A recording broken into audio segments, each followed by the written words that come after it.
Et c'est vrai que là aussi, on a la relation du problème de l'individu qui est là et qui a du mal à supporter l'alcool, et du groupe, et de la relation gagnant-gagnant de l'équipe, qui devrait ressortir au final du repas, parce que généralement, comme je le disais tout à l'heure, le repas, bah, c'est là où tout se passe, quoi. C'est là où vraiment la relation est créée, c'est là où le contrat est à moitié écrit, quoi.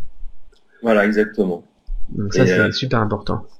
C'est essentiel. Je pense que ce côté, alors là, c'est intéressant parce que le côté préventif du contrat tel qu'on l'envisage dans notre conception occidentale, je le redis encore, il est pas tellement important chez les Chinois parce qu'eux ils sont plutôt dans l'adaptation. En revanche, le côté préventif au niveau social, de dire voilà, moi je suis capable de fonctionner dans tel et tel cadre, pour nous, c'est impeccable.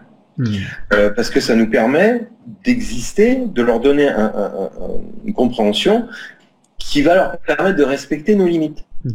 Donc, juste pour terminer sur ces aspects, on va dire, sociaux et festifs, de dire « Ah, mais c'est vraiment sympa que vous ayez organisé cette soirée, c'est quand même bête que j'ai 13 heures d'avion dans les jambes et que j'ai qu'une idée, enfin, justement, il faut pas le dire, mais j'ai qu'une idée, c'est d'aller me coucher. Mais voilà, si je veux pouvoir travailler demain, j'ai besoin de... Voilà.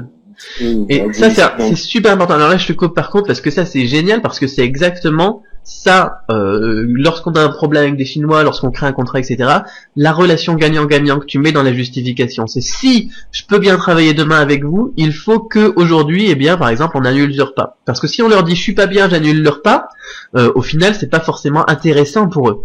Si tu leur dis par contre, on annule le repas parce que comme ça demain je serai frais pour bosser ensemble et construire un business et qu'on y gagne, qu'on se mette plein de thunes dans les poches chacun de notre côté, là, par contre, ça va être vraiment intéressant pour eux.